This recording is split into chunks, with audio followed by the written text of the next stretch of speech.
Cool. We just waiting to get everybody on.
All right, cool. We got everybody on.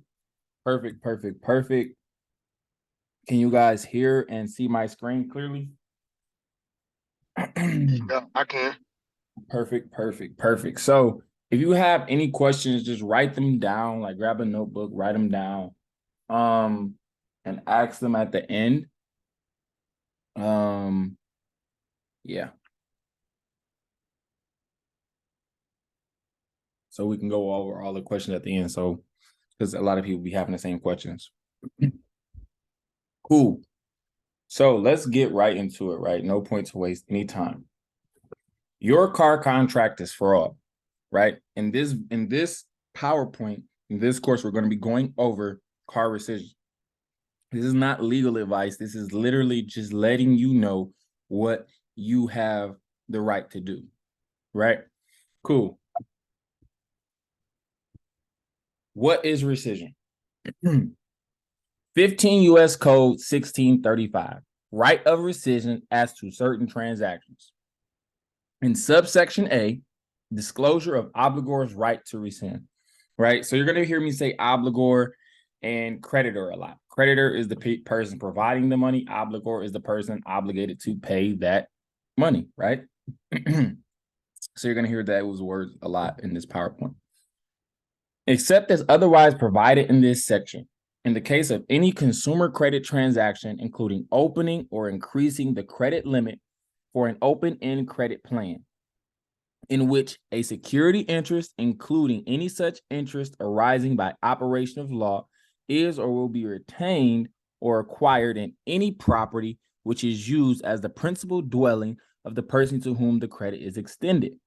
The obligor shall have the right to rescind the contract until midnight of the third business day, following the consummation of the transaction or the delivery of the information and rescission forms required under this section, together with a statement containing the material disclosures required under this subchapter, right? Whichever is later, by notifying the creditor in accordance with regulations of the Bureau of his intention to do so. The creditor shall clearly and conspicuously disclose, in accordance with regulations of the Bureau, to any obligor in a transaction subject to this section, the rights of the obligor under this section. The creditor shall also provide, in accordance with regulations of the Bureau, appropriate forms for the obligor to exercise his right to rescind any transaction subject to this section, right? And what that is saying is, first, we have a violation, right? Because when I signed my contract, you guys did not give me papers saying that I could rescind my contract. Y'all have to clearly and conspicuously disclose. It just said that. Creditor shall clearly and conspicuously disclose. So they didn't let me know that, all right, cool. This this contract is, I don't have to, I'm not obligated to be in it. If I wanted to get out, there's a way that I could, and you guys didn't show it to me. So basically, y'all was just making it seem like no matter what, I had to pay y'all. And in reality, I don't. So that's just a violation right there. Cool. Now, subsection B, return of money or property following rescission. When an obligor exercises his right to rescind under subsection A, he is not liable. Listen, please listen. He is not liable for any finance or other charge and any security interest given by the creditor, including any such interest arising by operation of law, becomes void upon such a rescission within 20 days after money, down payment, or otherwise, and shall take any action necessary or appropriate to reflect the termination of any security interest created under the transaction. If the creditor has delivered any property to the obligor may retain possession of it upon the performance of the creditor's obligation under this section. The obligor shall tender the property to the creditor, except that if return of the property in kind will be impracticable or inequitable, the obligor shall tender its reasonable value. Tender shall be made at the location of the property or at the residence of the obligor at the option of the obligor. If the creditor does not take possession of the property within 20 days after tender by the obligor, ownership of the property vests in the obligor without obligation on his part to pay for it. The procedures prescribed by this subsection shall apply except when otherwise ordered by a court.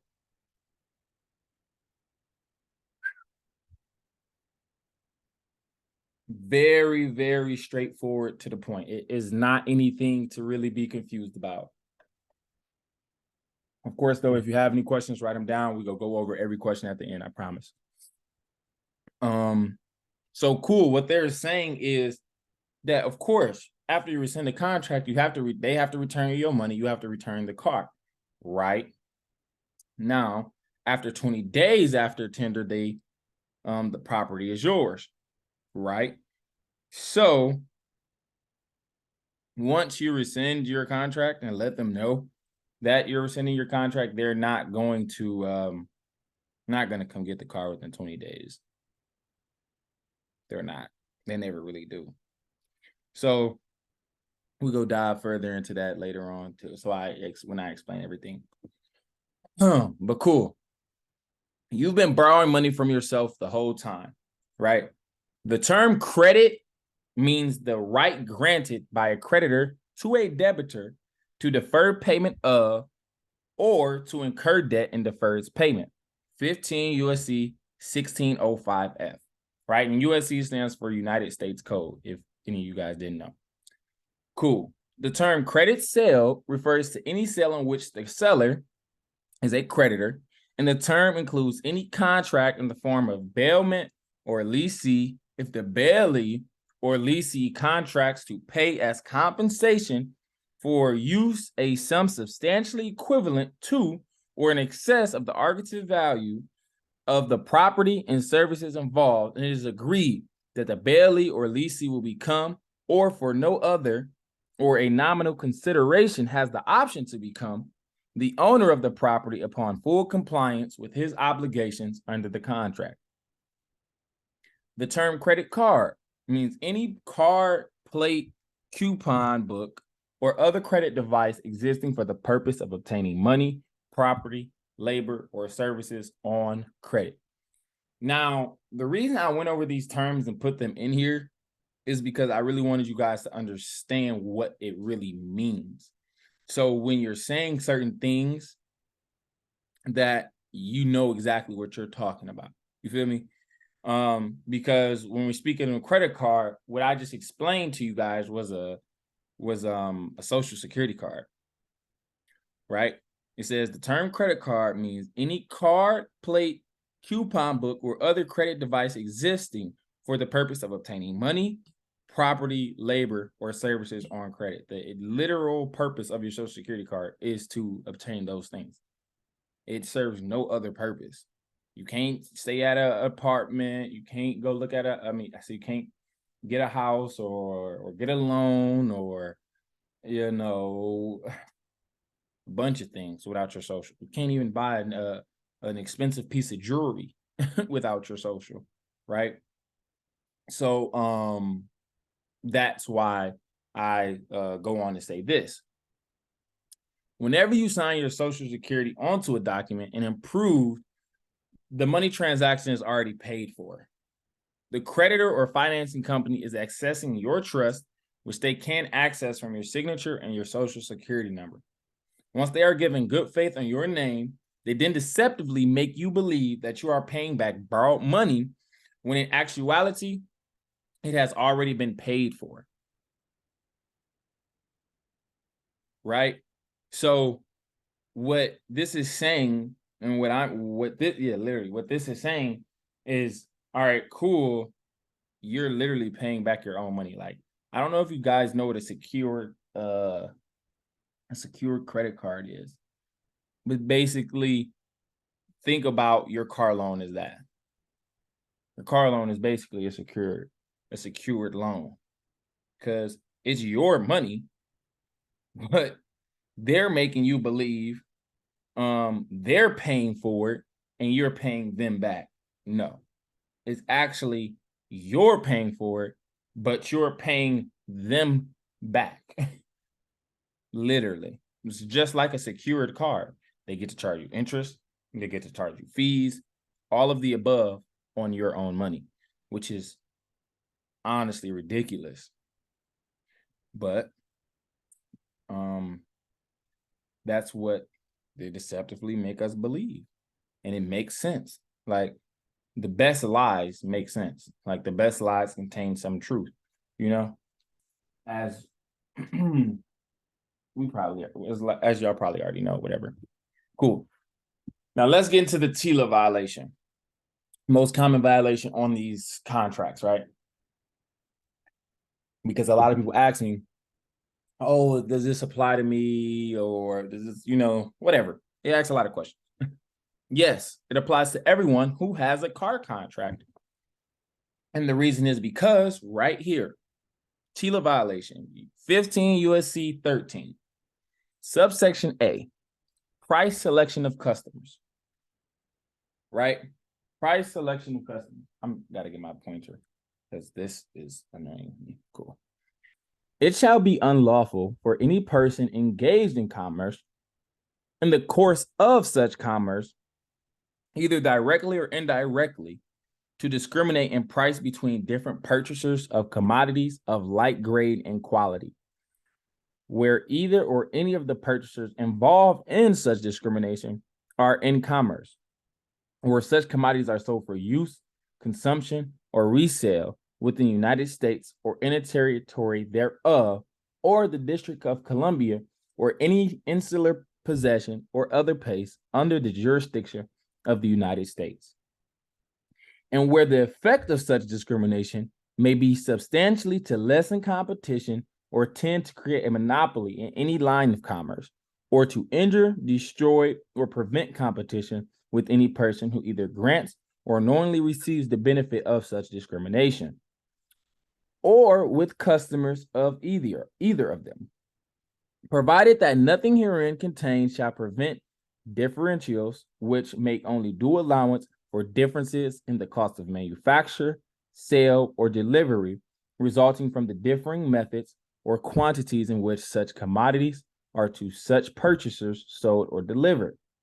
Provided, however, that the Federal Trade Commission may, after due investigation and hearing to all interested parties, fix and establish quantity limits and revise the same as it finds necessary.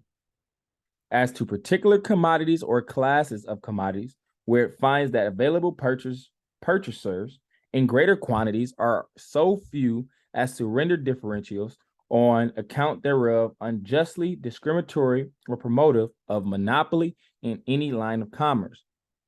And the foregoing then not only be construed to permit differentials based on differences in quantities greater than those so fixed and established, and provided further that nothing herein contained shall prevent persons engaged in selling goods, wares, or merchandise in commerce from selecting their own customers in a bona fide transactions and not in restraint of trade, and provided further that nothing herein contained shall prevent price changes from time to time or in response to changing conditions affecting the market for or the marketability of goods concerned, such as but not limited to actual or imminent deterioration of perishable goods, obsolete of seasonal goods, distressed sales under court process, or sales in good faith and discontinuance of business in the goods concerned. I know that was a lot to probably take in. I'm going to really break it down for you guys. I know y'all probably thinking like, what does this have anything to do with my contract? So I'm going to go back to the beginning where they say it shall be unlawful for any person engaged in commerce in the course of such commerce, either directly or indirectly, to discriminate in price between different purchasers of commodities of like grade and quality. So think about it like this. It's 4 people on this call, so we go do one. Let's just say our names is 1, 2, 3, and 4. One walks into the Apple store and they buy the new iPhone and they get it for $1,000. B walks into the Apple store and they get the same exact phone I said B. 2 walks into the Apple store and buys that same phone that 1 just bought for $750. But then 3 walks into the store and buys the same phone that 2 and 1 bought, but they pay $1,500. And then 4 walks into the store and buys the same phone 1, 2, and 3 bought, but they pay $2,000. Think about that with these cars. You're walking into a dealership and you're being charged a price specifically because of your credit score. They're giving you this APR that's not fixed. It's set because of your credit score, which is not fair. You're telling me one person can walk in here with a great credit score and pay $5,000 less for the same exact thing? That's direct discrimination because they're a human just like I'm a human. They breathe in how we breathe the same. There's no difference between me and them besides their credit score, their income. But that has nothing to do with it. They didn't say nothing about incomes or anything like that. They said it shall be unlawful for any person engaged in commerce in the course of such commerce, either directly or indirectly, whether they know about it or don't, to discriminate in price between different purchasers of commodities, which is us, of like grade and quality, which is these cars. You can't tell me somebody who just bought a 2020 Corvette got one with a 0 APR, and then somebody else got one with a 15% APR. That means they're going to pay, let's just say, if it worked like this, they're going to pay 15% more for the same exact thing. It's not fair. It's literally not fair. You could say like, oh, well, people need to have a better credit score. What about a person that never even got a credit, never had a credit card, never, you know what I'm saying? Like, it's just not right. And that's why they have these laws in place, because it's certain situations is real life. It's just not fair. All right, cool. Let's move on. But like we was there for a while. Oh, before we move, yeah. Before we move on, I just want to see what I was looking for. Right here. Or prevent competition with any person who either grants or knowingly receives the benefit of such discrimination. The benefit from this discrimination, as I just broke down, you're able to make more money from the cars. So let's just say we all have $10, right in front of us. right? And 3 people was asking for 10. One person said they'll give you 11 back. One person said they'll give you 12 back. One person said they'll give you 13 back. Obviously, you're going to go with the person who can give you the most money in return, right? And just think about it, like these companies are doing it the same way. They're not trying to get all of these people who have these high credit scores. That's why you see most people are behind on their car payments, because they're trying to trap you into this. They're trying to get you to pay for something you can't afford so they can make that money. They can make some extra dollars because they're making money off of it either way, no matter how you slice it. And that's literally knowingly receiving the benefit of the discrimination, which is 2 laws being broken, not just 1. Cool. Moving on. 15 USC 1605. My favorite one. And the reason this is my favorite one because it's is broken down the simplest way possible. The simplest way possible. Right? Subsection A. Finance charge defined except as otherwise provided in this section. The amount of the finance charge in connection with any consumer credit transaction shall be determined as the sum of all charges, payable directly or indirectly by the person to whom the credit is extended, and imposed directly or indirectly by the creditor as the incident to the extension of credit. The finance charge does not include any charges of a type payable in a comparable cash transaction. I'm going to read that sentence again. The finance charge shall not include, the finance charge does not include charges of a type payable in a comparable cash transaction. The finance charge shall not include fees and amounts imposed by third-party closing agents, including settlement agents, attorneys, and escrow and title companies.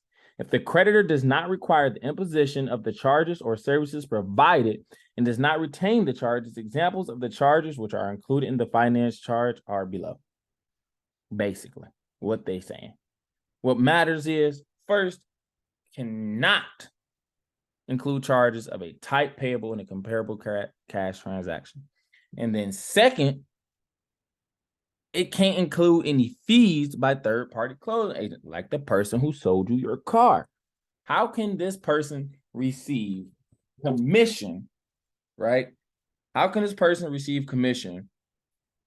And I don't know, how come this person receives commission? I don't know how much they make. They know how much I make, literally.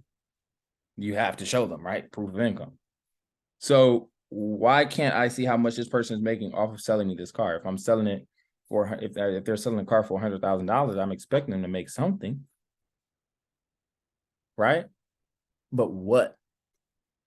Because the thing is, it should be separated from your finance charge, because you shouldn't have to pay interest on commission from a person selling your car. That doesn't even make sense. But that's what we do, because we wouldn't know, right?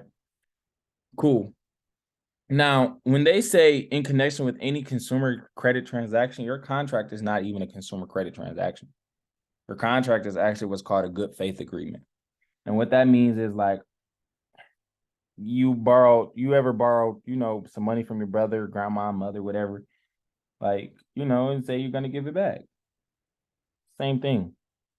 You got good faith. I trust you. I believe you. And I'm going to give you this money. I'm going to trust you to pay me back. That's what our contract is. We're not obligated to pay our contract. Cool. Moving on. Need something to drink 1 second.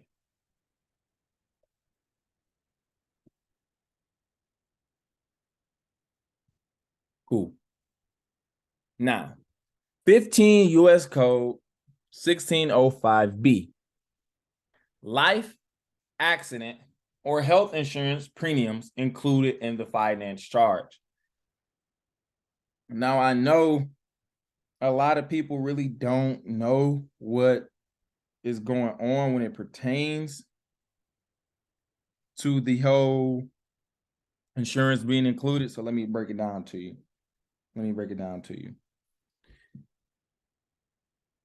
Charges or premiums for credit, life, accident, or health insurance written in connection with any consumer credit transaction shall be included in the finance charges, unless the coverage of the debtor by the insurance is not a factor in the approval by the creditor of the extension of credit.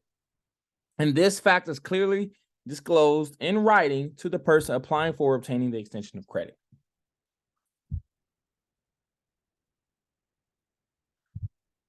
That's crazy. I hope y'all really heard that.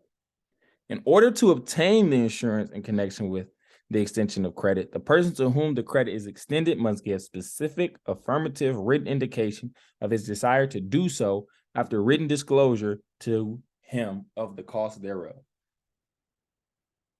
In other words, if insurance was not included with your car contract, it's a violation. I know you guys are probably thinking like, why? I'm about to go over why. Obviously, when you get your car into an accident, what happens? It loses value. So you'll be paying the same price for a car that costs less. You'll be paying way more for a car that costs less, or same price, whatever. Then let's speak about what they said right here.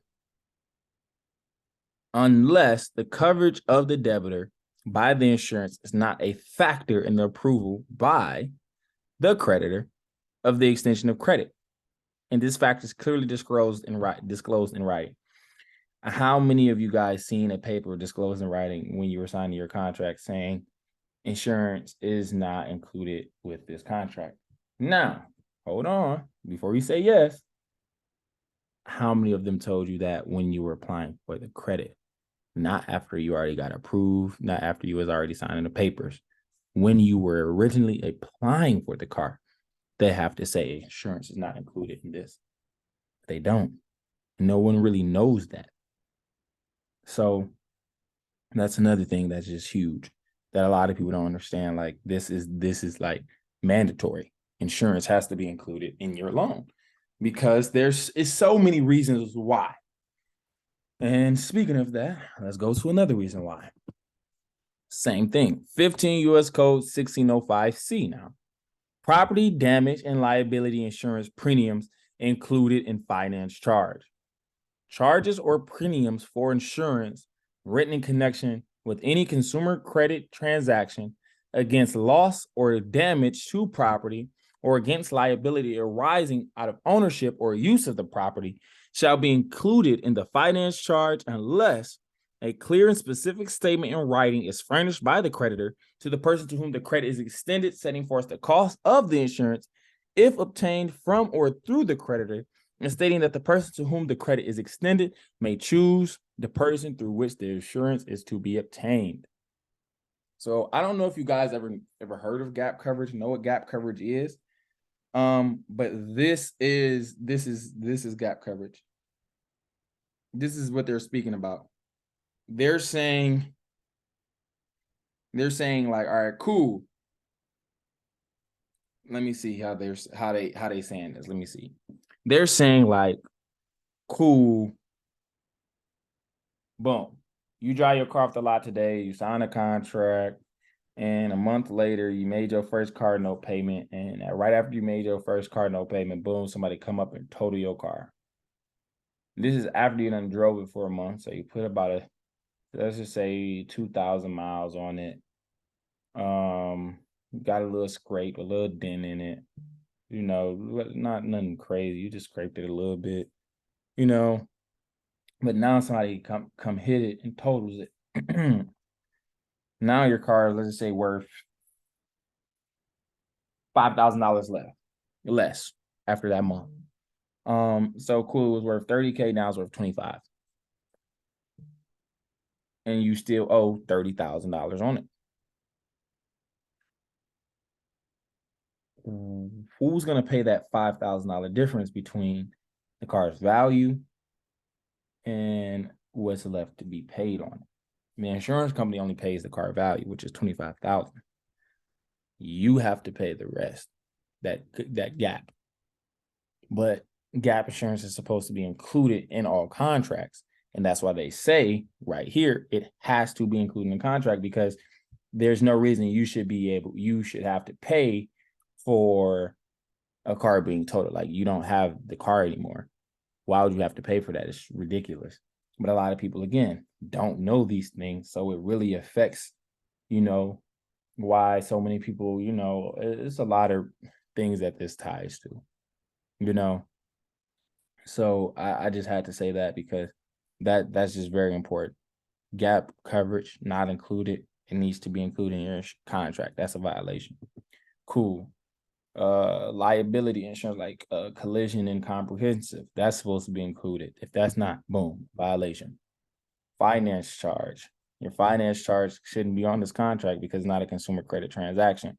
And if it is, they have to explain to you how it is. Cool. That's another violation. There's 3. TILA violation. We already explained. Your APR should be fixed. APR shouldn't be something that changes from customer to customer. It should be fixed per customer. So if that's not the same between my contract and someone else's, or if you have 2 contracts with the same company, boom, that's a violation. And then this part is, now I'm not going to say impossible to prove, but all you have to do is say, y'all have to show me proof of y'all paying the dealership. Because a lot of times a loan company won't even show you that. So, but they have to in order to say that you owe them. So if they can't show you that, then technically you don't owe them. Again, another violation. 7. And then 8 is them not giving you proper documents to rescind your contract when you were signing it. Cool. 8 violations. So, let's ask any questions you guys have about the PowerPoint. I'm going to go over to the documents next, but let's get the questions of the PowerPoint out the way.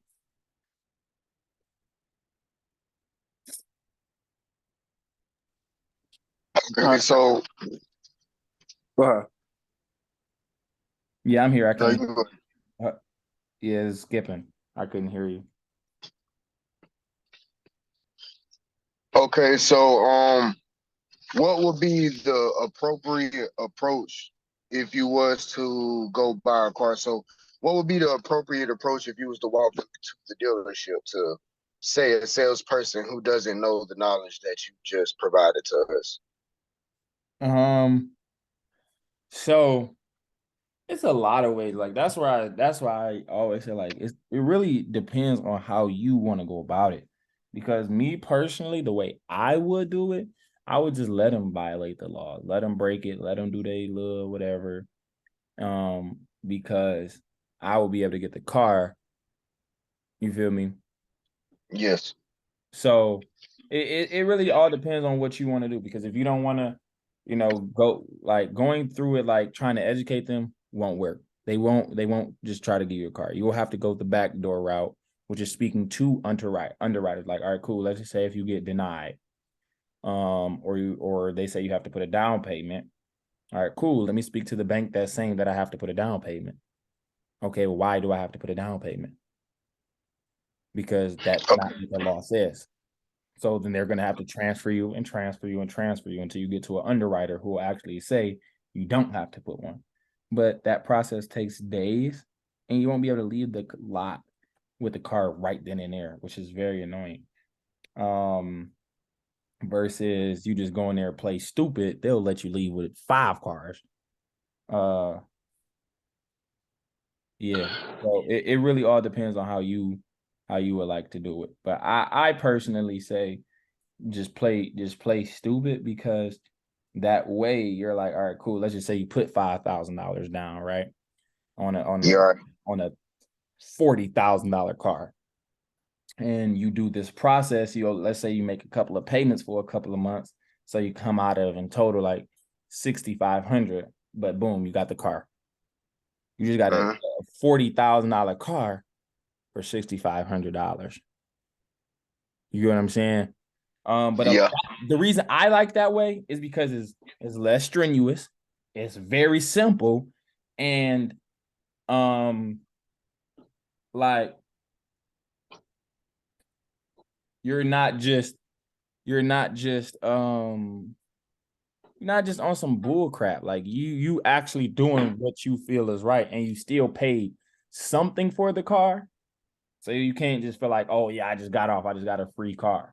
You can do it that way. It is possible. I'm not saying it isn't. Like you know the way I just told you, going the whole underwriter way. And Right. that's perfectly fine, because doing it that way, you won't have a car note. You won't have anything to pay. But that's going to take longer, and they won't even let you in the door if your credit isn't good. So you won't even be able to talk to an underwriter if your credit isn't good. I promise you, they won't. They're not going. They'll remove the inquiry off your credit report, all of that, because they'll rather do that than give you a loan for $40,000, 35. You know what I'm saying? $35,000 versus, oh, just removing this inquiry pool. That's nothing to them. They don't care. So it all depends on how you want to go about it and what you looking to do with it. Because maybe you don't know, but I do Turo and Airbnb. I said Turo and Airbnb. I do Turo.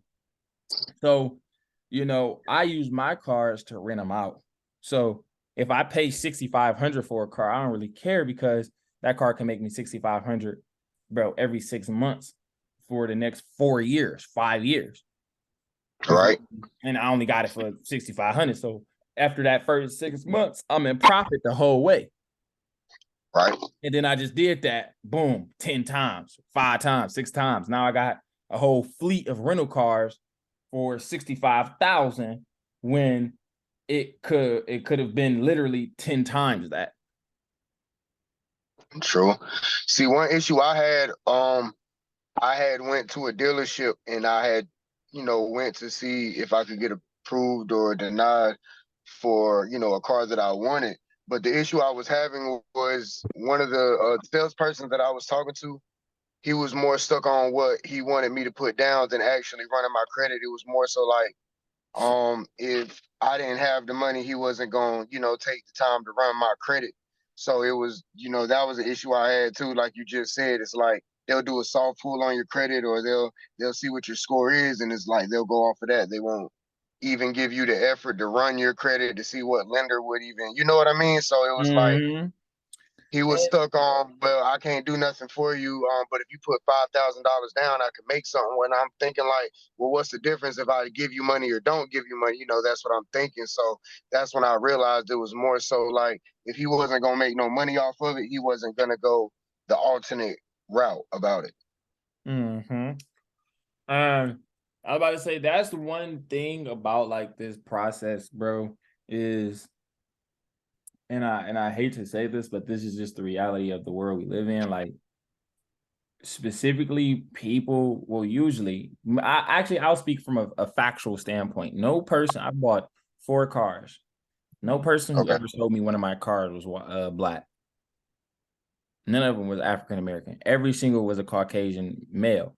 And they, how some people are. Yeah. They don't want you to have this type of car. They don't want you to live this certain type of way. You know what I'm saying? So they're going to Right. try to make the process hard for you no matter how you slice it. You feel me? So that's why I'd be really picky on where I even do my business at. Like, all of my cars, I only bought 1 car ever in the same state that I live in, because Okay. I live in Michigan, and not everyone here is white, but majority of the successful people are Caucasian. That's really a lot of places, but there's a lot of places where there's successful African American people too, that own car dealerships and stuff like that, and that's usually who I go through. That's who I would, not usually who I go through. That's who I've never been through, but I did do my research on certain dealerships, like who have better customer service, who treat their customers right, stuff like that. So when it was time for me to go up there and get my car, it wasn't a strenuous process or anything. It was a smooth process, because Okay, that's understandable. there's See, some dealerships that do a lot of good stuff for you. Yeah, that kind of gives me better that gives me a better enlightenment because I've never thought of it that way as far as who you do business with. And I more so thought it was the type of car you would try to go get. So say like somebody want a sports car, you know, a lot of times a lot That of people look that at that the that back, definitely plays a part too. That definitely plays a part too. But a lot of times, or the just situations that I've experienced, it was like, oh, why are you trying to get this type of car? You know, why don't you just try to get something that costs less? You know, and like a that's what they Toyota or something like that. right. Like, no, I want the $80,000 truck that's sitting in the showroom. I need it, Right. and this is what cool. I got to put $20,000 down. Bet I did that, not even knowing. This is before I even knew. So, like, it's very beneficial knowing this information, but it's like you also have to be like understanding like this is a process. This is not an overnight thing. There's so many Right. people like, oh my gosh, bro, I'm trying to do it right now. I'm trying to get the money back right now. Like, bro, it's not gonna happen like that.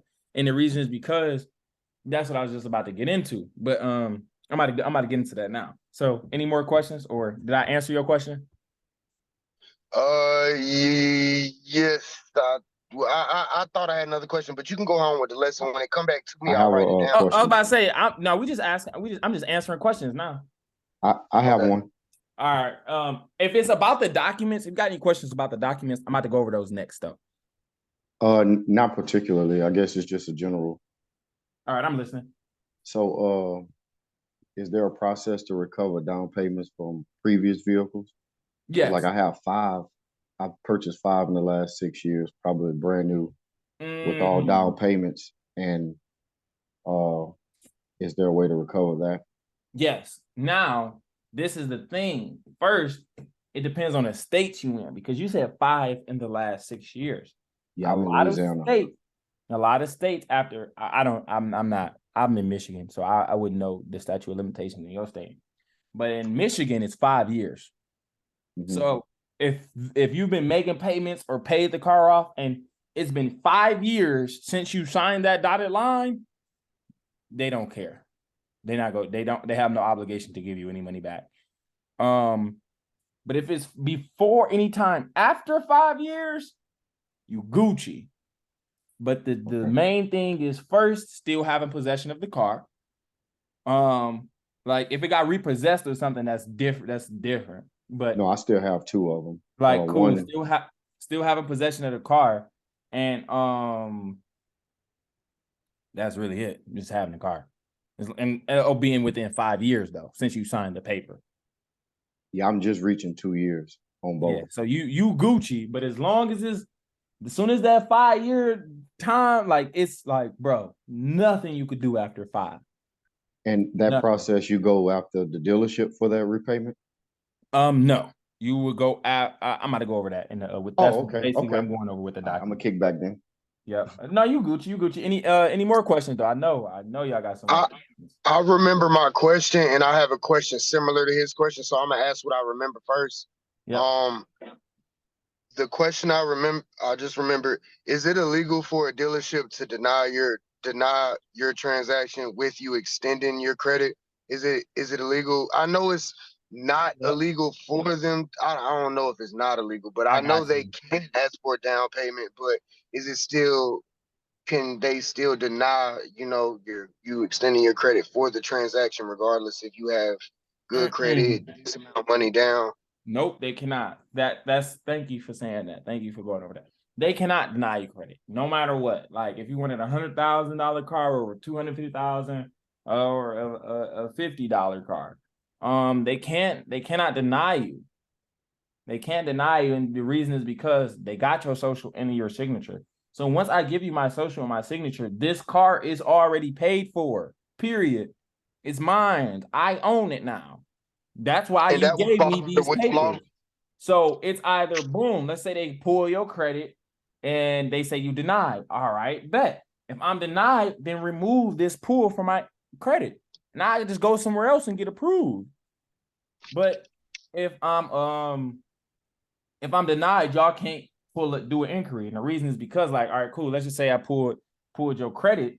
You guys had y'all credit pulled before. And I'm pretty sure y'all got denied and approved before. So y'all know, y'all know when y'all get your credit pulled, it doesn't show if you got approved or denied when they pull it. It just says hard inquiry from Capital One, blah, blah, blah, blank, whatever bank, does the pull, credit pull. So they can't do a pull, or that pull can't stay on your report unless they gave you something. Because the thing is, I could have got $10,000 loans with all of these pools, or guess what? I could have got denied with all of them too. Because it doesn't show you. It doesn't show you until that account is actually open. And pools obviously are showing recent checks. So you wouldn't know if that person got 10,000 or got nothing. And that's why a lot of banks deny people with a lot of inquiries, because maybe they got a bunch of things or maybe they got nothing. So yeah, they cannot deny you. Would that fall under a consumer law or the Equal Credit Opportunity Act? Equal Credit Opportunity Act and Truth in Lending. But Okay, I'm about to go over something regarding that too. That's why I'm happy. Okay. Hold on, I got a I'm question. happy you brought that up, because I would have definitely forgot. I'm about to actually stop sharing my screen for a second. I'm still listening to y'all though. What was the next question? Yeah, I got two questions. I was looking at your testimonials, and it was somebody said in one of the letters that they didn't have a claim, but they was willing to pay $2,500. What's like the success rate, I guess, of these letters being sent out? For me, 100%. Now, other people like to, let me say this. Me, I'm not in need of money. I'm not gonna die if I lose $1,000 today type stuff. Like, I'm not gonna be in debt, or however you want to slice it. I'm not just starving or money hungry, however you want to say it. So with the money I put down on my cars, my process, I feel, was easier because I didn't need my money back. I just wanted to keep my car. Right? So a lot of people, may want their money back and keep the car. But the finance company, that's the last thing they want to happen. They don't want to send you a check and you keep the car. They want something's got to give in their mind, like they don't want to just take an entire loss, especially when it comes to credit card companies, right? Like I say, credit union companies. They be like, no. Where is it at? Right here. Whatever, we can use this one. They be like, no. Something's got to shake. Like, we can't just give you everything for free. That's how they're gonna want to do it. So that would be the fault of the creditor, not the dealership. Exactly. Always, Okay. It's always will be the creditor fault. Always. Only thing the dealer did was illegally work with the creditor, because they knew they wasn't doing this transaction properly. Like, they did, and you remember when we was reading over the documents, whether you directly or indirectly, whether you knew about it or didn't, you still participated. You know what I'm saying? Guilty by association. And my last question, my bill is due at the end of the month. I know you're not giving no advice, but would you recommend me still paying it? Oh, I will. As I go through this process? Advise you to do that. Okay. I will always advise you to do that. And the reason is about what I'm about to go over right now. All right, thank you.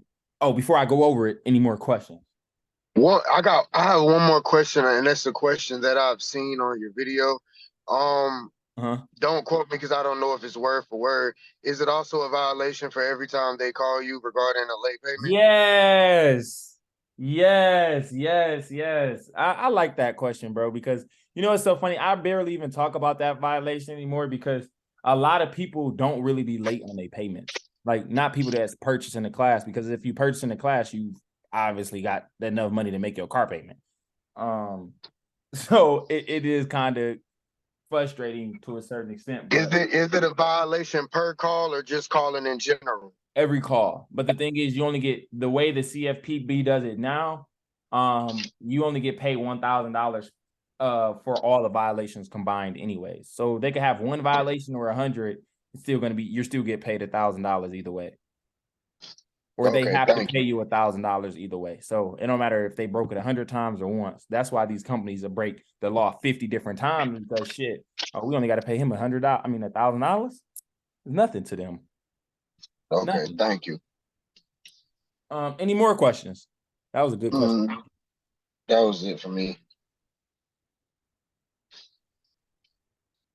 Okay, cool. So what I need you guys to do right now is download these documents. Like, go to Google. I say Google. Go to Dropbox, not Google. Go to Dropbox and, download these documents to your device, to your computer, device, phone, whatever you want to call it. Download it and let me know when y'all got them downloaded, because that's very important. Got to have the documents downloaded before we even get into anything else.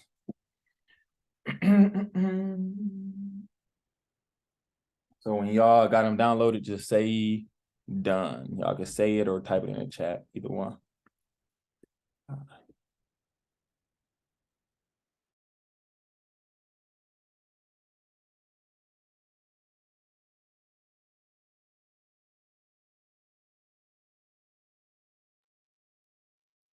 Yeah, I got mine.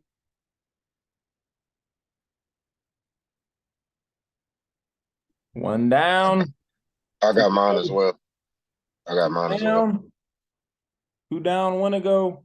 And like that's like downloaded to your computer, like to your device. So yeah.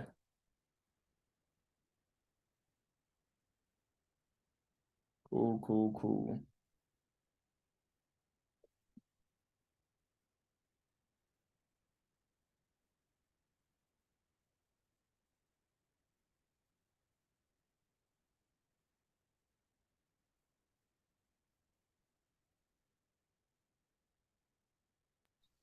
With my files, I'm trying to make them available offline, but it's talking about upgrading, but it's still like available on my phone for me to pull them up. Is that the same thing? Like it's in my Dropbox. Download them to your device, computer, phone, whatever. Google Docs, download them to your device so you can have access to them offline. Like you don't need, like, not through Dropbox, because Dropbox is stupid. That link will work today, but not work tomorrow. I promise you. Okay, I'm doing it now. I have to save them individually, but I'm doing it now. Yep, one at a time.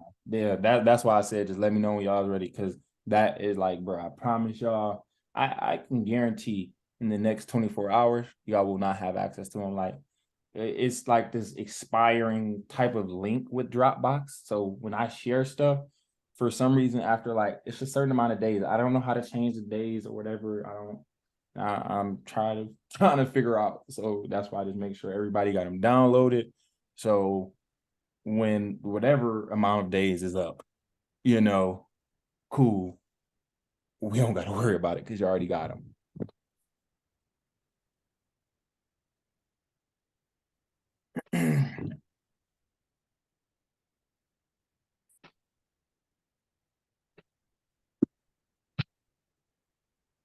Whew.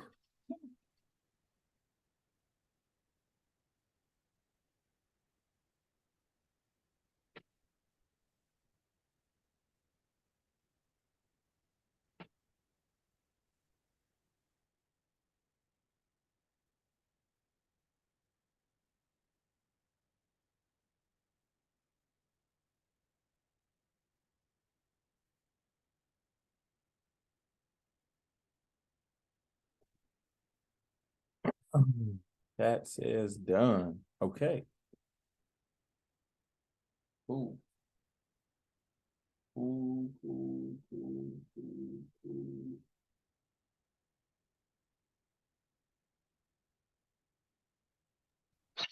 All right, I downloaded all 9. Cool, cool, cool. So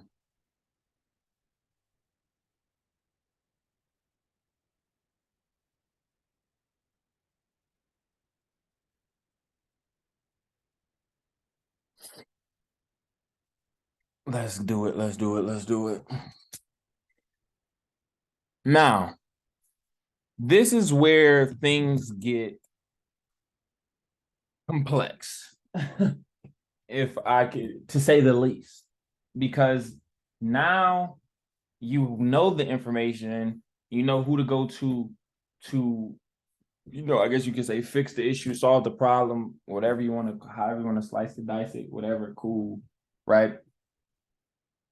But now it's about how you do it, right? So cool, you have these 9 documents, but you're gonna have to create a 10th document. And the 10th document is going to be I guess you can say, call to action, because you're going to be saying exactly what you want these people to do. So I want you guys to get your notebooks out and pens or whatever, and write down these places you want to send this information to, right? The first person on the list is the Consumer Finance Protection Bureau, CFPB. That's the first person you want to send these letters to, right? And that 10th letter is going to be saying, hello, this is X, Y, and Z, and this is what I'm looking to be done with my contract. The reason I didn't put that document there is because it's going to be different for every person. So the amount of editing you would have to do is no point to even make it. Like, you might as well make it yourself, because you're going to have to type it up however you want to say whatever you want to be done. That's why I say there's so many different ways, outcomes. You can say, all right, cool, I put $10,000 down. All right, I only want 5 back. I put $20,000 down. I only want 2 back. Whatever. It's up to you. But you're saying what you want to happen and what you want this company to do about it. The CFPB will handle the violations, like all of the violations in the law, so they can cancel out your contract. So you can say, I would like you guys to cancel out this contract because of all of these violations, and I would like $1,000 for, the violations. Cool. Next person, FTC, Federal Trade Commission. They're going to be the ones who just, review your contract. They might not get to it for a long time, but when they do, just know that they're taking things serious. They're not coming to play about nothing. They're trying to really look into what the hell is going on. And they're going to hear both sides. Cool. Who was the third one? Oh, crap. Consumer Finance Protection Bureau, FTC.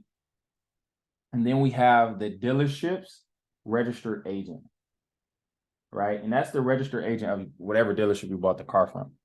So if it was JJ Auto Loans, you can go to whatever state you're in, go to the state website like ohio.gov, michigan.gov, and you can search like the LLC. So like JJ Auto Loans LLC or JJ Autos LLC, and it'll tell you their registered agent, and you can, get the address, just where to send that to. So the first one, CFPB. Second one, FTC. Third one, dealership registered agent. Fourth one, attorney general of your state. So whatever state you're in, again, Ohio, Michigan, Louisiana, just, mail off this to that attorney general complaints office. They have an office specifically meant for complaints. Same with the CFPB. They have an office specifically meant for complaints. FTC office specifically meant for these type of things. So you want to make sure you're sending it to the right place, of course, not just to the FTC headquarters. Cool. CFPB, Consumer Finance Protection Bureau, FTC, Federal Trade Commission, dealerships registered agent, the attorney general for your state, and the finance company legal team.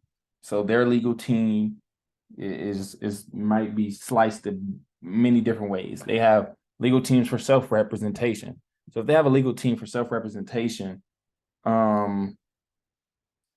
that's who, sorry, they have a legal team for self-representation. That's who you want, let me think how I'm trying to say this. If they have a legal team for self-representation, that's where you want the letters to go to. If they have a legal team for, not like you not representing yourself, don't send it there because that's the wrong place. You want it to be for people who are defending themselves because you're defending yourself. Yeah. So their legal team, you're gonna have to call them or go to their website. It's a million places you can find it, whoever your finance company is. So yeah, that's the 5 people. Let me drop it in the chat. Just make sure. 1 CFPB, 2 TC, 3.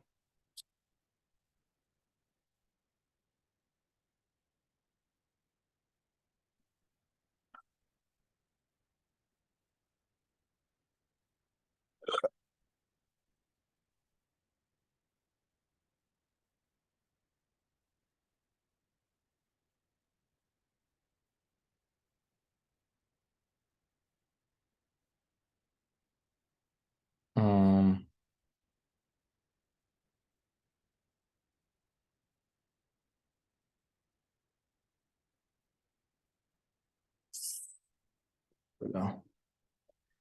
There. That's good enough.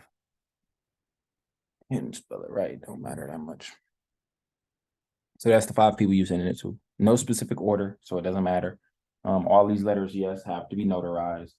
You can go to the bank and get it notarized for free, or you can go to UPS and pay for it to be notarized. But it has to be notarized and it has to be sent out through certified mail. So notarized, sent out through certified mail. Cool. Now, everyone got that list, those people? Yeah. How did you say we could Got find it. the LLC for the dealership register agent? Just go to the site, whatever state site you like. All right, louisiana.gov. All right, bet. Type stuff. Or you can, just look on the deal. Some dealerships have all of that information on their site, but it has to be a really big dealer, like a statewide known dealer type stuff. So yeah, it might be a big one, might be a little one. So it all depends on wherever you bought your car from, whatever. Cool. Hey, Now, does this work better with like listen, new cars or used cars or like dealerships or like the I little would mom and say pops? now this is like I haven't done it enough to say which really works best because I only did it 4 times. So you could think like there's millions of cars out here. You know what I'm saying? Billions of cars. Yeah. So I would assume that it works best with, cheaper. The cheaper the better because that's faster.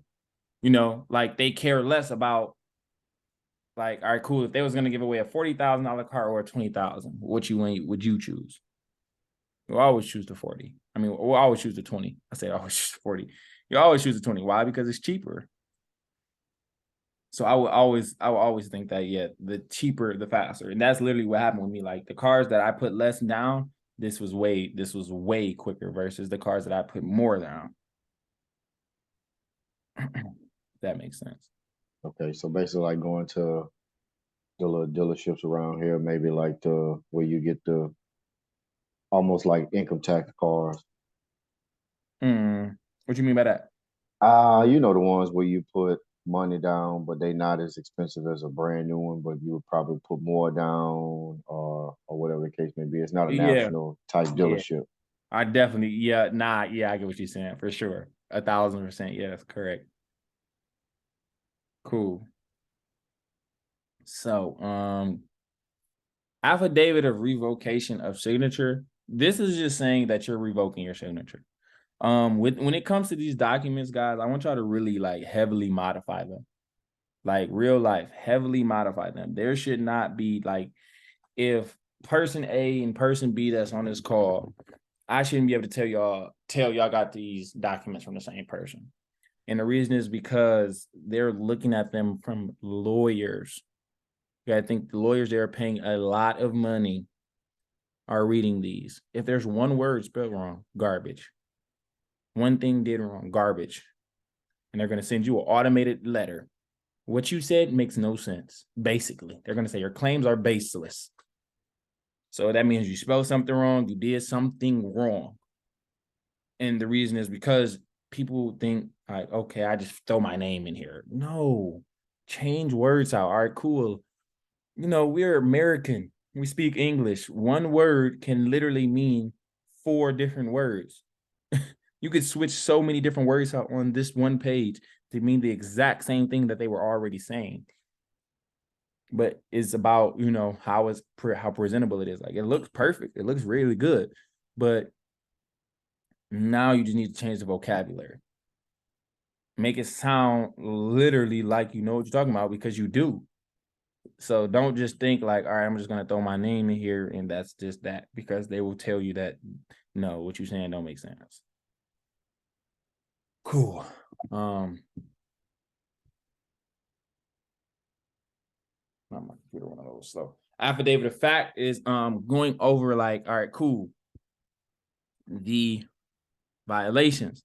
But going over the violations, you're going to have to understand that you have to literally scroll through and see what violations apply to you and which ones don't. When it says NBC Management Incorporated as the signed signature of Santander Consumer Bank, blah, blah, blah, blah, blah, you put your bank there. Whatever bank bank or what you call it, finance company, whatever you want to call it, credit union, whatever. You put that there. Right. Cool.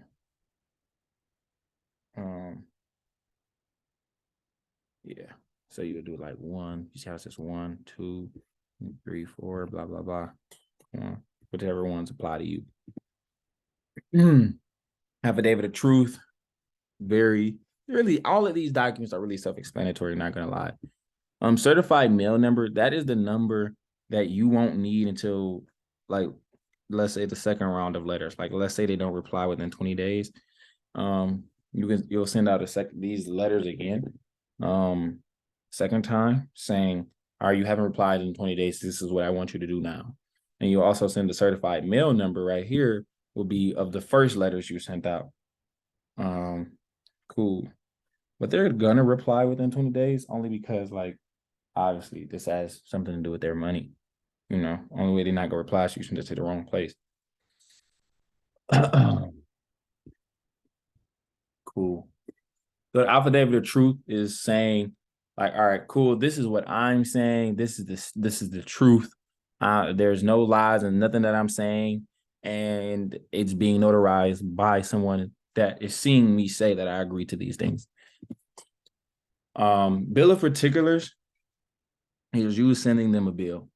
Literally what it sounds like. You're sending them a bill like, all right, this is what you guys owe me for this car. So what you would put right here is principal amount, whatever your finance charge was, right here where the 0 is. I want y'all to really pay attention to what I'm about to say. Finance, you would put whatever your finance charge amount was right here. Then you would put finance charge. Occurrences of use once, extended amount, whatever was right here. Then after that, total sale price of the car. So the total sale price of the car would be right here. Occurrences of use once, extended amount, whatever the total sale price of the car.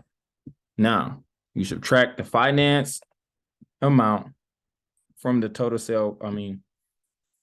To finance amount from the total sale price of the car, and that will get you the total amount due. So I know you guys are probably confused, but think about it like this. On your contract, you'll see all the way at the right, it'll say the amount this, after all the payments are made, this is how much this credit will cost you. So it'll say 78,000, 28,000, literally your finance charge plus the car. So whatever, take away your finance charge from that number and you'll get the total sale price of the car. So whatever that is, blah, blah, blah, just put the total amount due of the total sale price, and then every other number is already in your face. Again, just breaking down how much they owe you. Cool. Cease and desist, self-explanatory. You're literally ceasing and desisting your contract. Like, this contract is dead, doesn't mean nothing, it's garbage. And again, you guys really want to heavily modify these documents, like for real. Because they will tell you that what you're saying doesn't make sense. I promise you. Cover letter. Cover letter, you're just showing them all of the payments that you made for these last 24 months. So like you said, bro, you said you had your car for 2 years. You would attach, like, let's say you log into your payment portal. You download your billing statements for the last 24 months and you upload them here. This is going to be the longest document because this shit could have like 20 pages by itself, because you got to think every payment is probably like a page or two type stuff. So got 30, 40 pages right here alone. Just depending on how many payments you made in the last 2 years or whatever. But okay, cool. Simple, right?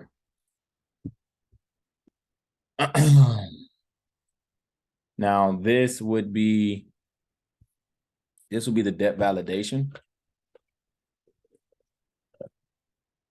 It's supposed to say that right here. I don't know. These documents act stupid moving them over from Dropbox to Google Docs. So you want to put debt validation at the top. You see it right there, debt validation template at the bottom, but it's not at the top, whatever. It was just there. But debt validation, cool. And this is basically saying, all right, cool. You guys say I owe you X, Y, and Z amount of dollars. Okay, prove it. And this is what you have to do.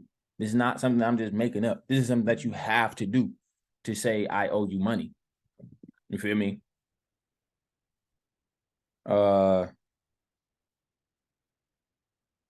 Yeah.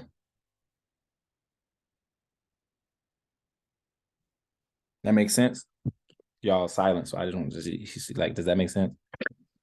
Yeah, it makes sense. I was gonna ask you a question, but I wanted to wait for you to finish because I got lost on the past two documents when you don't ask. Yeah. All right. Any questions y'all got? As soon as we only got 2 more documents left, and then we can go over all the questions at once. That's fine. Cool. Notice a rescission is what it sounds like, letting them know you're rescinding your contract. This is not highlighted. We're gonna see some things aren't highlighted because it is stupid Dropbox transfer. So you're gonna have to, modify. Like, you're gonna have to read this. No matter how you slice it, dice it, you're gonna have to read every single page and every single word, no matter if you want to or not. You're gonna have to. And if you don't, this process will never work for you because you're lazy. And there's a lot of lazy people out here. And I say that not to sound harsh or not to sound rude, but just to be straight up, because people will be like, oh, this doesn't work for me. This is not working because you didn't read. You literally paid $1,000 and did not read. It's despicable, really. But, that's their own fault, right? Cool. So just make sure you guys read this whole thing, because you're going to be like, oh, this doesn't even make sense. All right, let me edit it. Like just little things. Oh, why does it say Santander Consumer? Because you send this to your credit union. They'll be like, who the heck? That's not us. Garbage, right? Just like that. They sent us to the wrong place. Garbage. They're not sending that them back. They're putting it in garbage, bro. And the notary certificate of mailing is only needed, again, if they don't reply within 20 days. So they're going to reply within 20 days unless you sent it to the wrong place. So this is like basically an unnecessary document.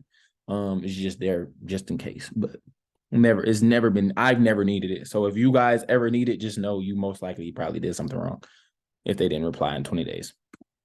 All right, cool. Questions.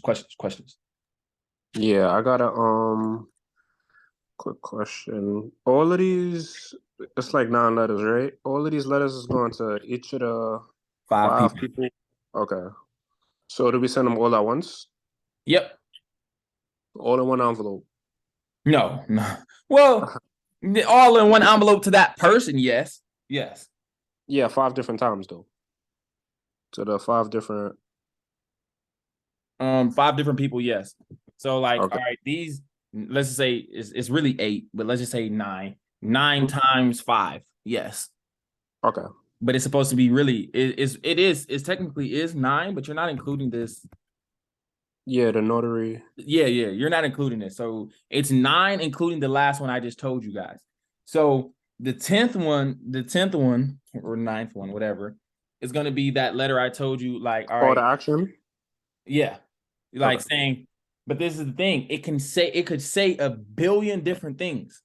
But the main thing you want to say to the finance company, and guys, listen to this.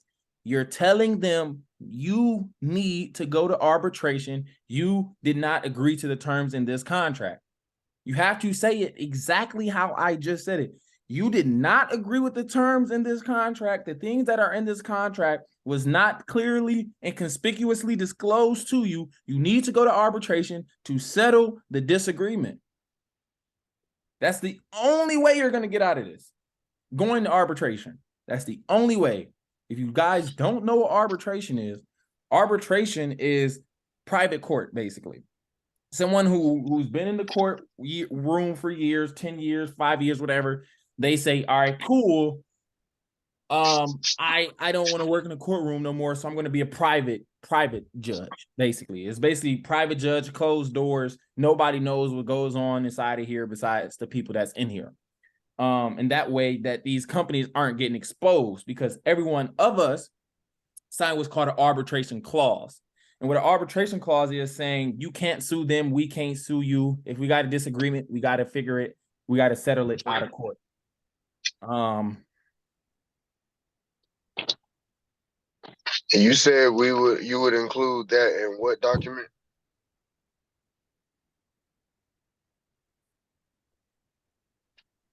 I'm sorry, say it again. You said that would be the what 10th. That would be the 10th document. That would be the 10th document. Like, you make it yourself. You okay. just boom, type it up, letting them know what you want to do. We're like, all right, cool. You want your 5,000 back or you don't. You'll be cool. Like me, I was cool. Like, I put $7,000 down on one car.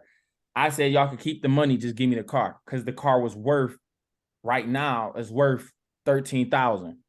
So boom, I just got a I got a $13,000 car. I paid 1 year payments of $200. So it was like, I paid like $9,200 for a $13,000 car. And when I purchased it, it was really worth 20. So, it's really up to you. I didn't care about the 7,000 or the 9,000. Why? Because the money is already gone. The car is still here. You feel me? So I'm just free car. Okay, so the arbitration letter is basically saying, like, it's basically you demanding if you want the money back you ever put into it. So it's it's demanding exactly what you want to happen. And is there a certain way that we have to type it up? Nope, because you got all these other documents that's typed up perfectly, right perfectly for you. That last thing is just letting them know what you want to specifically do if they're confused. Because a lot of them be confused. I just say I want to go to arbitration if this doesn't happen. Right. Well, no, not if this doesn't happen. You want to go to arbitration, period. Excuse me, I was going to say something else. Skip what they talking about. You want to go to arbitration no matter what. Bump them, bump their mama, bump their grandma. You need to go to arbitration. I don't care what they talking about. You want to go to arbitration. And the reason you want to go to arbitration is because that puts pressure on them. Because they know at arbitration, y'all cannot leave arbitration until both of you come to an agreement. So y'all could be in there for years. Y'all could be at arbitration for years. But the thing is, that work out in their favor now. Because guess what? You making on-time payment still while you're doing this whole process. So it's like, oh, I've been in arbitration for the last 8 months. I didn't pay all this extra bread. When you could have just settled, when you could have just, boom, been gone and wouldn't have had to make no more payments. Yeah, you wouldn't have got nothing back, but you wouldn't have to put nothing forward anyways. That's like, a lot of people be like, no, I don't want to do that. That's stupid. I could just I want my money back and blah, blah, blah, blah, blah. But it's like, all right, think about it like this. We all grown. We all probably been to the club or something before, right? Let's say we go to the club. The line long in the mud. So the line probably go take us an hour to get in. We've been in line for 45 minutes. And the line is basically still looking like it's going to take us 30 minutes to an hour to get in. So somebody was like, let's go. But then I was like, no, we ain't leaving. You got to think about all the time that we spent here. Guess what, bruh? The time we spent here is already gone. It's nothing we can do about that. What we can do is the time we got for the next hour. You feel me? So you can't really cry over spilled milk. The milk is already spilled. The bread is already gone, but the car isn't. You know what I'm saying? The cars can still make you money on top of money on top of money. And the reason I look at it like that is, I guess, because I do the rentals, other people might like care more because this is the car they use for work and school and whatever they use it for. I use my cars to make me bread. So I don't care about the money I already spent on it because I know it's going to bring me back way more. Okay, that's understandable. Would it make sense? So I understand what you're basically saying. Like, you can just go through with the process and, you know, take what you got, or you can make it possibly happen, but it'll be harder if you try to get too greedy with the process. Like, you try to lead the way with everything. Exactly, So because this is where you got to think about that other side too. We was just talking about this. This is where you got to think about the other side too. When you go to the arbitration, I've been there 4 times. It's never been a time where I wasn't the only black person in the room. Right. And being a black male, you already know what that feeling is like. It's 15 people. Let's just say it's 15 people in the room. You're the only black one. It's already feeling like some type, even though it's not one person in there might feel a certain type of way about you. But it's automatically there. It's in our minds. There's nothing we could do about it. It's already there. So it's like that's a part of it too. And then you got to think about it. If it is 15 of these type this race in the room, what if they do feel some type of way about you? So they're going to make things harder just off of that. So obviously, the more you go for it, the harder they're going to try to make it. And the thing is, the job of these people that's coming to arbitration for your finance company, their jobs is specifically to save the company from situations like this. So they're trying to make this loss as little as possible. They're trying to make this law, all right, cool. We might not be getting no more money, but we ain't sending nothing out.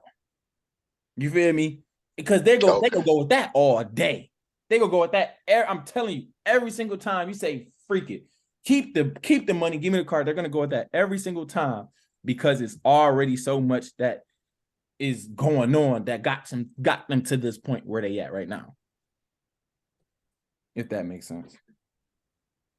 Yeah, it makes perfect sense. It's like you teach us how to get our money back, but it's also like you're showing us the somewhat negative sides of it. You know what I'm saying? Like, yeah, for sure. Because it's not gonna be just, oh, walk in there, give me my money back. No, they're not. No.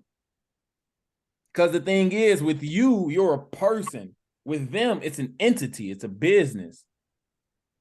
So they're trying to negate their losses as much as possible while you trying to gain as much as possible. So y'all literally have the exact opposite goals. Okay. So our next step would to be reach out. See, I also have a car that I'm financing as well. I've been paying on it for 2 years out of a 6-year contract. So with me, would I need to contact my finance company because I finance through Santander? So would I need to contact them? Yeah, I finance through Santander. Yeah, so you wouldn't contact them. Like, you never want to contact them over the phone. You never want to. Anything regarding to this, you never want to contact them over the phone unless you're speaking to their fraud department. And the reason I say the fraud department, because you're telling the fraud department, hey, look, I didn't sign these papers. I didn't agree to these things. They forged my signature, and I've been making these payments because I wanted this car.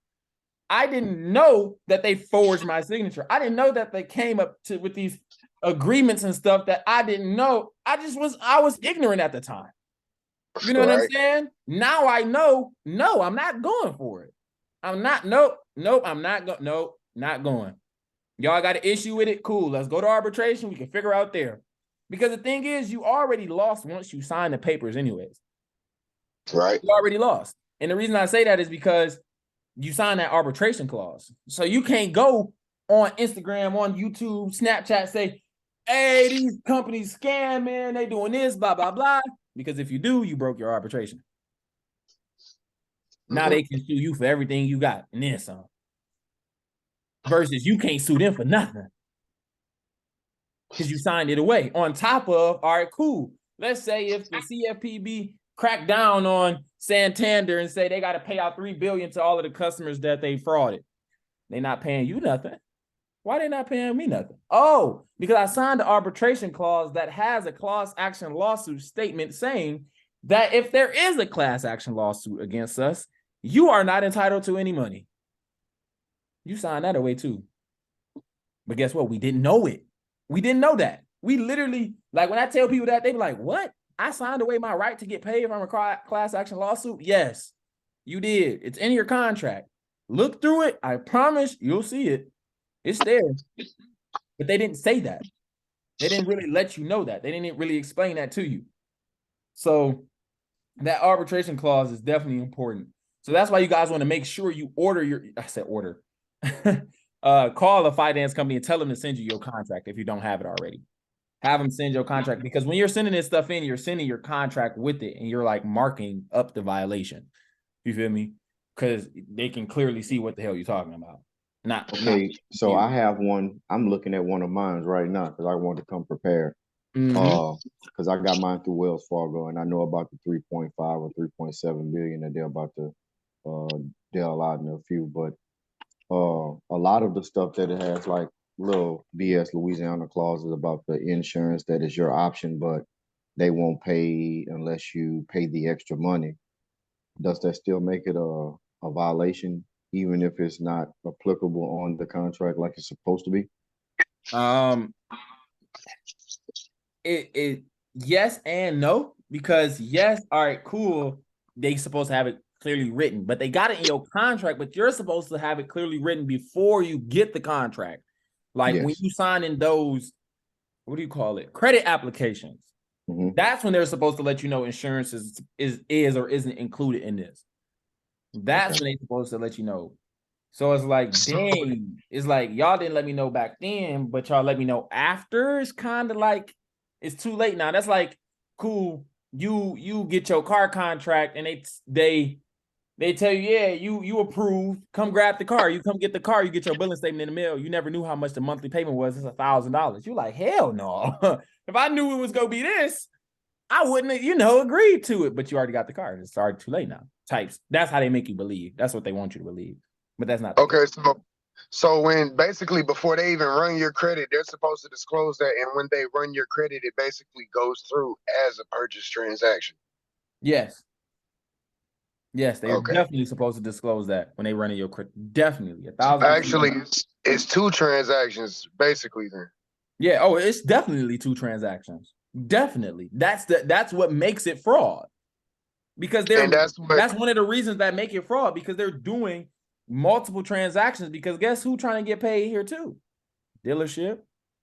They got to make money too, right? They're not about to just make $7,000 selling this car, not making them enough money. They need to get extras, incentives. How do they get that? Through this. And when they basically, it's like when they run your credit, all the finance companies say, oh, we can give them this, we can give them this. They're going to take the largest amount, chip what they want off the top, and then come back. Exactly. But you can get off of the rest of what they're offering you with your money. Bro, you just literally broke it down better than I could have even said anything. Okay. I'm sitting here and I'm taking it all in, and it's actually some good information. I'm just trying to figure out. It's kind of like somebody's middleman. You so say like you send literally the dealership is the middleman. Grandma house to get some money, and your cousin come back with like, oh, grandma only sent you $30 the whole time. Grandma sent you with $100. It's like, oh, she only got 35 for you, but here, so like it's like they. And you gonna be happy with the 35 because that's like, oh, Granny Charlotte. You didn't have nothing to begin with. Exactly. So you don't ask no questions. You ain't asking no questions because you just grateful. So I never notarized anything before. What's that process? You could just go, like, if you got a bank, that's where I go. Like, just go to your bank and make it life easier. Because if you go to like UPS, bro, you're gonna pay like a couple of $100, bro, because they charge you $5 per signature.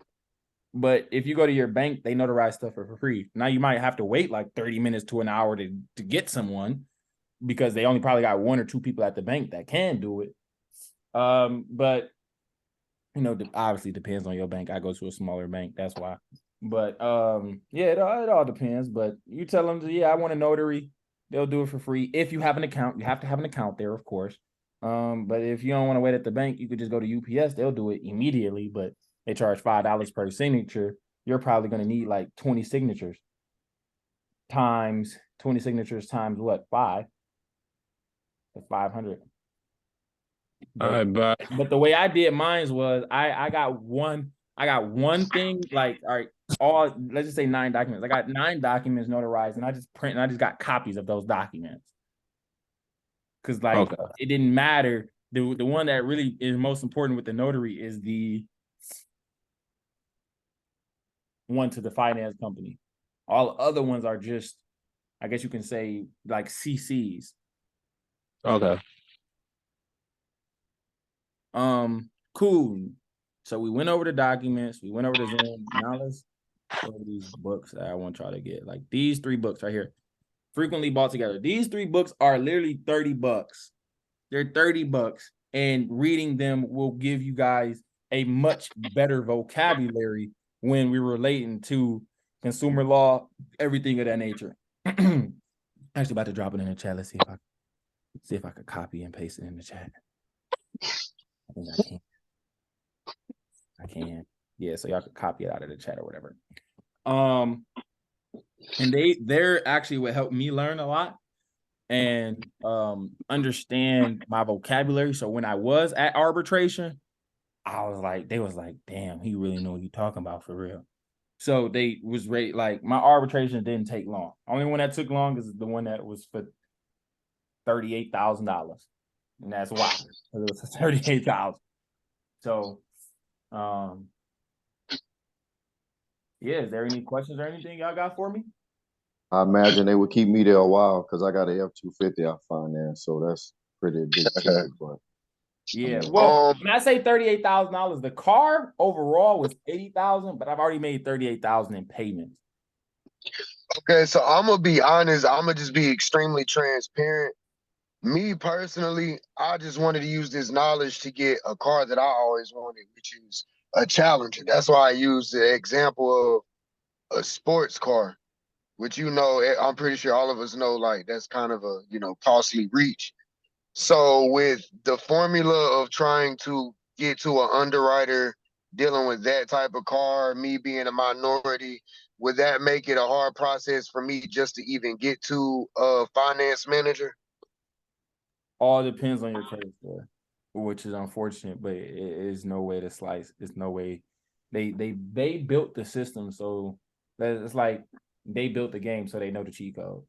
Yeah, They I know understand. exactly how and what to do to make sure that you're not able to get through to the people that you need to get through.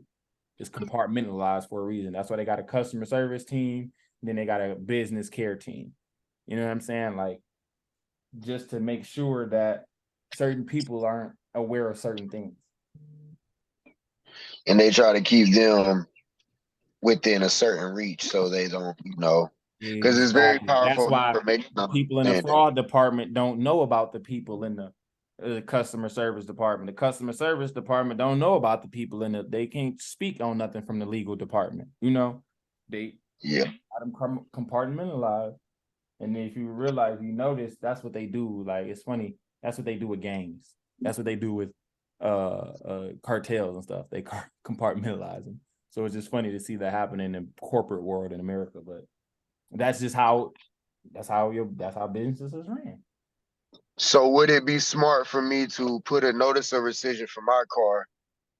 Say I ask for a percentage of my money back, nothing really that's too big of a reach, but something just to put towards another car, like 4,000, get that, then put the money toward a car. Like you said, play dumb, just come with money, acting like I'm desperate to get whatever I want, then hit them with the laws. Would that be a smart way to go about it?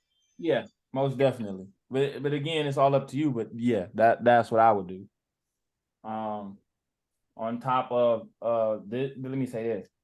Doing this process, like, let's just say, all right, cool, bro who said he got like 5 cars financed or whatever. Right. This is going to remove whatever car you had on your history off. So let's just say if you did this for all 5 of your cars. Imagine if you have payment history on time every month for all 5 of these cars, and then literally the next day, your credit score shows you've never had a car loan before. You're going to take your credit score is going to take a hit. It's definitely going to take a hit because you just lost payment history. You just lost an account. It's not lost as in charged off or collection. It is basically off as if it was never there. Yeah, it's a math. Yeah, average age of your accounts too, all that. Mm-hmm. That's the one thing that's so irritating to me about this process, because I didn't know that. And when I did it, bro, my credit score took a hit when I was just about to get a house. So I was mad as hell, but I was happy. Okay. With the documents, I wanted to get the formula for the bill of particulars of what the part you was talking about at the bottom. Yeah, let me. If my computer. Oh, I was just on there actually. What the hell? That's my issue now. Not paying attention. All right. Bill of particulars number 4. Yes. Question. So the math breakdown. Cool.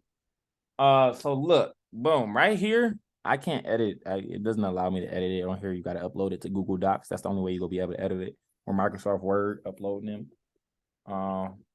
But right here, the principal amount right here will be your finance charge. So whatever X amount of dollars your finance charge is will go here. Okay. After, the word finance will go right here. Finance charge. Occurrences of use, 1. Extended amount, the same amount that's right here on the finance charge, right? Right. Next, the total sale price of the car. So remember how I broke this down. Whatever the number is, after you made all of your payments, blah, blah, blah, blah, blah, is all the way at the right, at the top of your contract. You subtract your finance charge from that, and that gives you, that gives you the total sale price of your car. So boom, you would put whatever that is, X, total sale price of the car, occurrences of use once, extended amount, total sale price of the car, total amount due, the total amount of the car, and the finance charge. So these two together combined would be this. So the extended amount was basically the money I already put into it, is what you're saying? No, the extended amount is what they extended to you.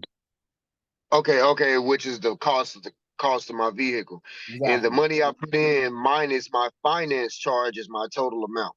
Exactly. Okay. All right. So I know you recommended downloading your contract or like requesting it. You got it. That's a necessity. I didn't recommend. I'm sorry. I should have been more clear on that. That is a necessity. This process is not possible without you having your time. Yeah, I mean, recommending it as our next steps to doing, like, what do you say we should do after this? Like, after this call is done, what are we doing? I know we got to edit the letters. I got to get my contract. Get your contract, edit the letters, but I wouldn't say edit the letters until you order these books. Like, these books are important to understand the terminology, because this Zoom call was like, bro, I don't know if y'all religious. It's like going to Bible study, but you went to Bible study one time. You don't know the Bible, but you know some of it.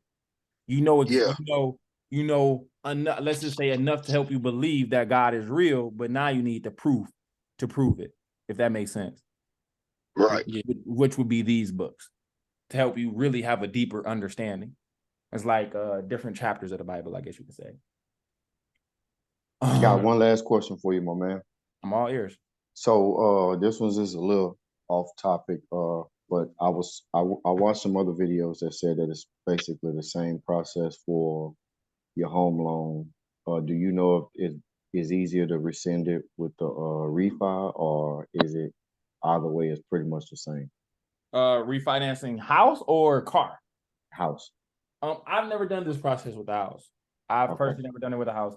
The reason is because when I did this process, my credit score, I had 4 cars on my credit score. I paid them on time for a year. I had about $200,000 in credit, combined all of these cars together.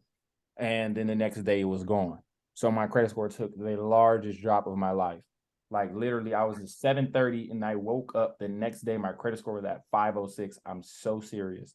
Like, that was because those were my only real accounts that I've ever had. Like I had a freaking loan for $80,000 and it was just gone. So that definitely hurt me bad. So I wasn't even able to get the home loan that I wanted. So I never did this at all. Got you. But I would assume it's the same thing. But of course, it would be. I feel like they would try to make it harder because it's more value now. It's more at stake, I should say. It is what it is. I'll go for it. I don't be tripping. It is what it is. Say as long as you able, because the thing is, they wanted to make it take all day to where you get tired. Because the thing is, they got lawyers meant for this. That's not stopping a company. That's not slowing their money down. But you going to court and you going to arbitration, guess what? That's slowing your money down because you got to go there instead of go make some money. Right. And they know that. They understand that. That's why they got the upper hand in certain things. But not everything. Certain things. Any more questions? I'm looking at what's on the screen. I notice it has doc XXX at the bottom, so it'll be a document number on our contract that we put there to fill in those X's. I'm sorry, you could just delete that. Because that document XXX was supposed to be like the document number, but it really don't matter. The document number. You could just delete that and put your contract number. It wasn't supposed to say document. It's supposed to be loan, like you see right here. Okay. Account number. Or hold on. Again, account number. Wait, it's another one. Jesus. Right here. Loan number. Like here, just loan number, contract number, agreement number, whatever they want to call it. It's something that's associated you in this contract and this company.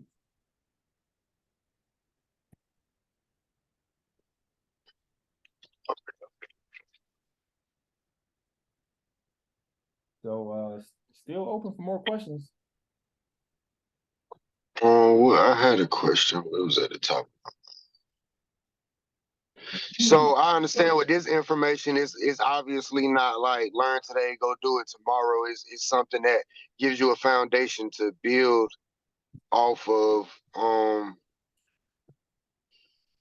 So with those books will also give us a deeper knowledge of what we're talking about, other than just going off of notes, correct? Right, but this is something like you could do, like, here today and do tomorrow. Like, y'all have the documents. No, I do understand that.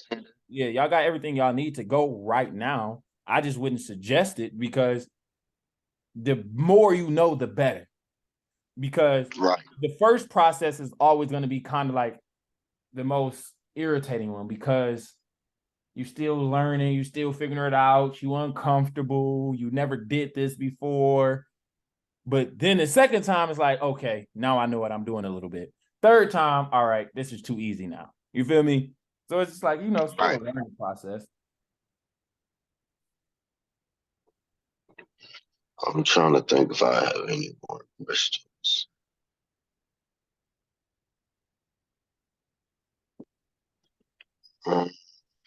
I appreciate you, bro. I got another meeting, so I'm gonna get off the call, but I'm gonna keep in touch. Thank you for all that info. Yeah, if y'all need any help along the way, y'all got my number. Just shoot me a text, whatever. I'll answer any questions y'all got. All right, perfect. I think you answered all my questions, man. I'm gonna take the knowledge and run with it. I'll hit you up on Instagram if I have any questions. Yep. Y'all have a blessed day. I appreciate y'all, and I will see y'all next time. Hopefully, we get plugged in with something else, sports betting, anything. We got a lot of things going on out here, man. All right. I'm glad you brought that up. I'm the dude on Instagram that's obviously been, contacting you every day. As far as with draft picks, I don't really watch sports. Is it something where I could just pay you for your picks and it will be more so like I understand it's still betting is, you know what I'm saying, but Yes. it'll still be something where it'll be lucrative. All you got to do, yes, I literally have a chat to where all you got to do is press a button, and the same picks that I choose, you will be able to follow without however much you want. And I also tell you how much I'm betting on it, so you can be like, all right, if he's betting 1,000, then who is trying to lose $1,000? Like nobody's trying to lose 1,000. So what's your win percentage? I'm game. My win percentage is 68% right now. Damn, But this is since the new year. Yeah. I don't want to feel like forever. Okay. But since January 1st, 68% of my parlays win. How we get in on that? I'm only really getting into like 2 or 3 parlays a day, tops. Like that's the most. I usually send 1 play a day, and that play just smack. I go all in, throw 1,000, throw 500, 700, 2,000, whatever, because I have a lot of faith in it, and it's like, this is all we need. All we need is 1 good win, you know? Shit, right. How I get in? Yeah, how we get in? So the way that works is it depends. Cause like, let's just say you guys are in Texas. That's kind of irritating because obviously you can't bet in Texas, right? But right. Yeah. But if you can, in a betting state, I was doing it when I was there, when I lived there. Yeah. So like if you are in a betting state, I just charge $2.50 for the chat and you in there for life. That's it. And they just go, and we just can really just go off of your picks, and it would just be off that $2.50, or is it certain picks you charge more for due to the intensity of your bet? Nah, I don't charge more. Once y'all in the chat, y'all paid y'all money. Let's get the money together. And we just be talking. Sometimes we just be talking in there about bettings and stuff too, like the Super Bowl. We were just like, I didn't make any Super Bowl bets because we had that same day the Super Bowl was, we literally won 3 parlays that same day. So it was like, it wasn't no reason to bet on the Super Bowl. We already won 3 times today. So we just be in there, talking about who we think go win and stuff like that. All right, but that's a bet. I'll contact you soon as I get the money, and I'll be in there. All right, I appreciate y'all, man. Y'all have a blessed day. You too, man. Yep.